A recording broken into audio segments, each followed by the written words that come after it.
భూమి చూసుకునే పనిలేదా? క్యాటరింగ్ చేయడానికి వచ్చావా లేదంటే మా పరువు తీయటానికి వచ్చావా?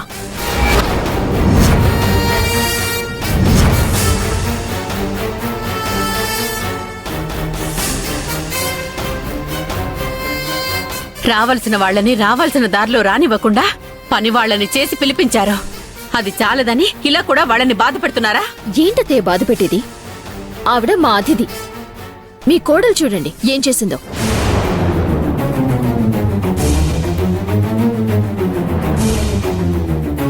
ఇలా చేయడం ఎవరికీ పద్ధతి కాదండి. ఇక్కడున్న వాళ్ళంతా ఎవరి కోసం వచ్చారు? రాఘవ్ కోసం వచ్చారు, అలేఖ్య కోసం వచ్చారు. మన ఇంటికి నలుగురు వచ్చారు అంటే వాళ్ళు వెళ్లే వరకు గౌరవంగా చూసుకోవాల్సిన బాధ్యత మనది.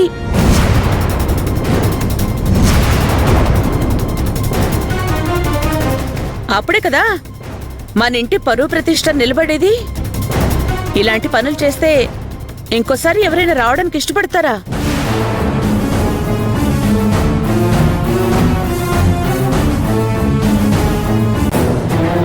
అయినా తప్పు చేసిన వాళ్ళకి సపోర్ట్ చేస్తారేంటి మీరు? నా కోడలు తప్పు చేయదమ్మా, నాకు బాగా తెలుసు. అంటే నేను తప్పు చేశానంటారా? మీరు మాట్లాడేదాన్ని బట్టి చూస్తుంటే నాకదే అనిపిస్తోంది. అయ్యో అదేం లేదండి, మీరు వీళ్ళ మాటలేం పట్టించుకోవద్దు. లేదలేఖ్య, నేను చాలా పెద్ద పెద్ద ఫంక్షన్స్కి అటెండ్ అయ్యాను, విదేశాలకు కూడా వెళ్ళాను. కానీ ఎవరూ ఎక్కడా నాతో ఇలా మాట్లాడింది లేదు, నన్ను అవమానించింది లేదు.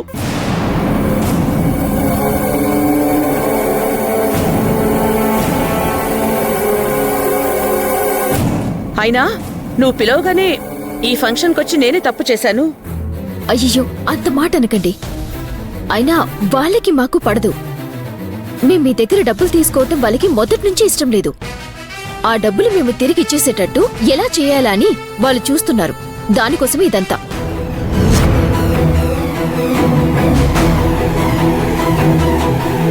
ఏ భూమి, చూడు నీ వల్ల నా కూతురు అల్లుడు ఎలా మాటలు పడాల్సి వస్తుందో. బావా నువ్వేం మాట్లాడవేంటి బావా? వాళ్ళు రావాలన్నా ఇక్కడికి మమ్మల్ని ఎవరూ అతిథులుగా పిలవలేదు. పని వాళ్ళగా వచ్చాం, మా పని మేము చేస్తున్నాం.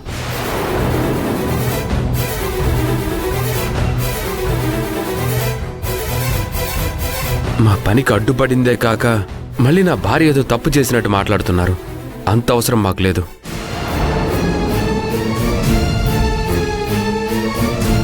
అమ్మా నాన్న షష్ఠి పూర్తి జరుగుతుంది కాబట్టి ఏదో కొడుగ్గా నేను రావాలనుకున్నాను.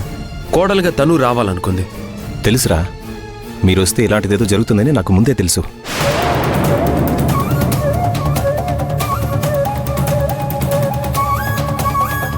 రే రాఘవ, ఏం మాట్లాడుతున్నావురా?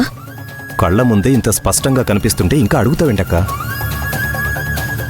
వచ్చిన అతిథుల్ని అవమానపరుస్తూ ఉంటే ఆ చెడ్డ పేరు ఎవరికి? నాకే కదా.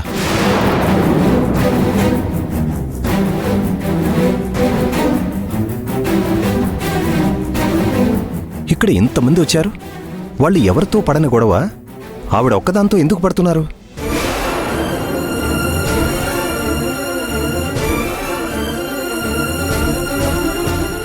ఎందుకంటే వాళ్ళు మనకి డబ్బులిచ్చారు, వాటితో మనం బాగుపడతాం. అది వాళ్ళకిష్టం లేదు. దానికోసమే గొడవ పడుతున్నారు. వాళ్ళని ఏమీ అనలేక ఇదిగో ఇలా మీద కూల్ డ్రింక్లు పోసి అవమానపరుస్తున్నారు. ఆవిడ పెద్ద మనిషి కాబట్టి ఏం మాట్లాడకుండా సైలెంట్ గా కూర్చున్నారు. అదే ఇంకొకరేంటి ఎంత పెద్ద గొడవ ఏది? ఇష్టం వచ్చినట్టు మాట్లాడకండి. ఇందులో భూమి తప్పేమీ లేదు. ఆవిడే కాలడ్డం పెట్టిందని చెప్తున్నాం కదా.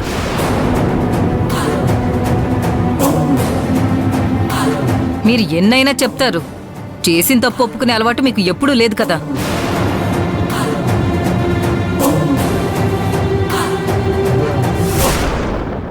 ఎందుకు అత్తయ్య గారు వాళ్ళొస్తే గానీ ఫంక్షన్ చేసుకోమన్నారు?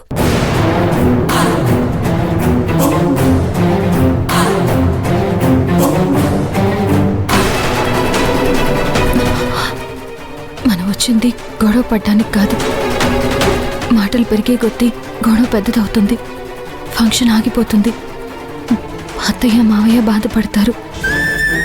వద్దు మాధవ, కామ్గా ఉండు. నేను ఆవిడ మీద కూల్ డ్రింక్ పోసాను. తప్పు జరిగింది, అంతే కదా. పెద్దవాళ్ళు ఫంక్షన్కి అతిథిగా వచ్చారు. మీ మీద కూల్ డ్రింక్ పోసి తప్పు చేశాను. నా వల్ల మీకు కలిగిన ఇబ్బందికి నన్ను క్షమించండి.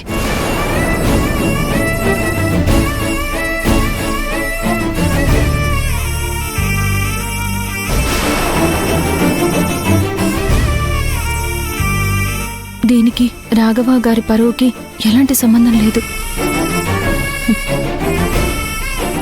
ఇది నా తప్పు.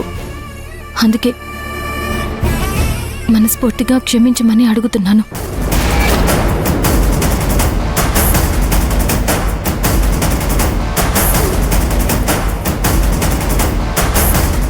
పద మాధవ.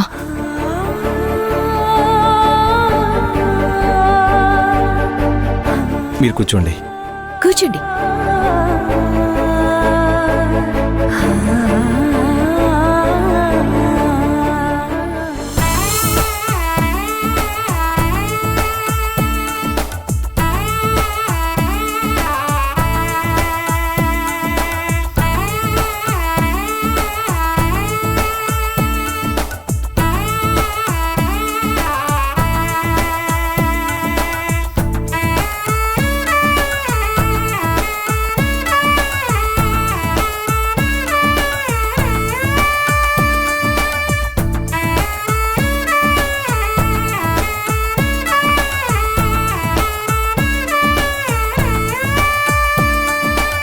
అయ్యా, ఈ షష్ఠి పూర్తి ముహూర్తం రోజున మీరు మీ శ్రీమతి గారికి మరొకసారి మాంగళ్యధారణ చేయండి.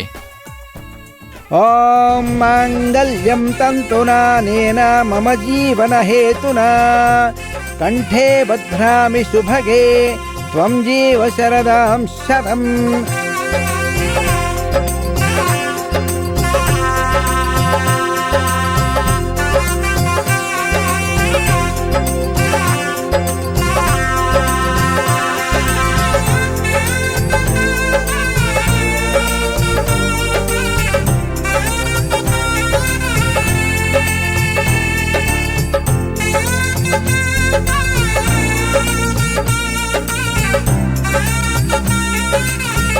అక్క, అందరం ఫోటోలు దిగుదామా? అలాగే ఆ బావా, ఫోటో దిగుదాం రా. వస్తున్నాను. నేను ఇప్పుడే వస్తానండి.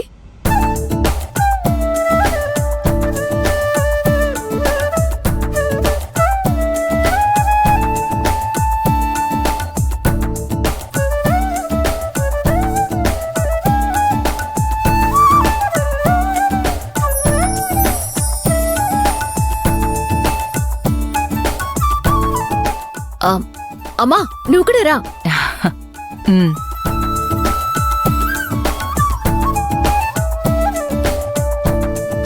అందరూ ఫోటోలు దిగుతున్నారు.